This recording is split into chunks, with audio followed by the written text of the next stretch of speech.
Hannah Ellis, congratulations. Last night selected as the Conservative candidate for Harlow and the Villages. Thank Can you. you tell us a bit about your speech last night? What were the key parts of your speech? So I started by saying, which is very true, I'm from Harlow. Harlow's my home, it always has been. My grandparents, like many generations here, moved to Harlow from the East End in 1964. My mum was a teacher here at Durrounds, and my dad worked at a factory in the Pinnacles. So I'm Harlow through and through, and this is the only place that I wanted to represent and care about. But your speech, yeah, and your speech last night, did you bring out not just where you're from, but what would make you different from the other two candidates? Yeah, so well, I was lucky enough to have this local underpinning to get me started, but I also have the experience in Parliament and government to know how to get things done for Harlow and the Villages. I've got years of experience both with working with Rob.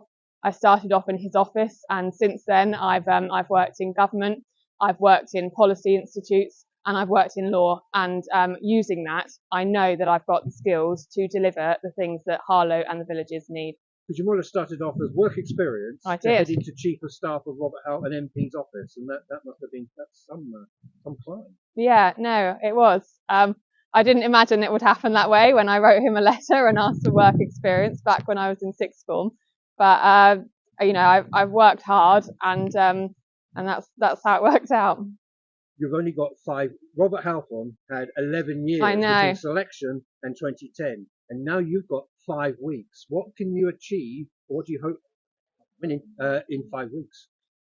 I'm really standing here because I really genuinely care about Harlow, and I want to do the best for Harlow. It's hard to get yourself known in 5 weeks, but I want people to know who I am, that I'm genuine. I'm here because I care and I want to do things for the people of Harlow.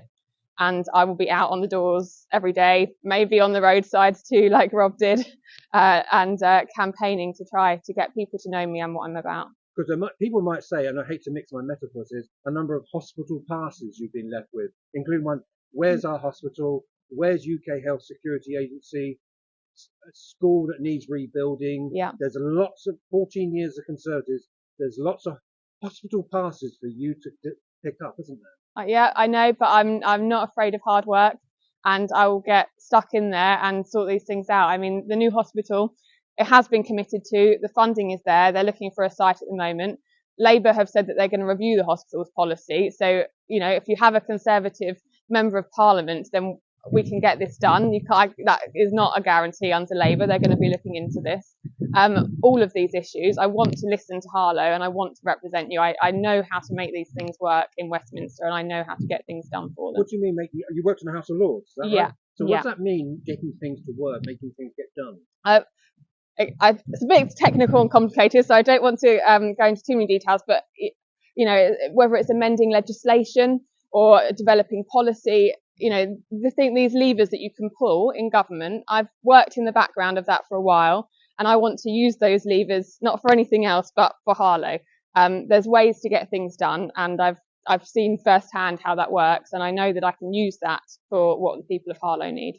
There's 650 constituencies in the United Kingdom. Harlow feels like a really important one. I know, all due respect to all the others, there's so much past, so much present, but the future, it really needs a serious politician to take on the mantle of Harlow in 2024. Are you that serious politician? Yes. Yeah, I absolutely am. I grew up in Harlow. I went to school in Harlow. You know, I've worked in retail in Harlow and as a waitress in Harlow. I love Harlow, and I know what I need to do to make the best for them. And I will absolutely, if I'm lucky enough to be voted in 5 weeks' time, I will go to Westminster and I will make those things happen.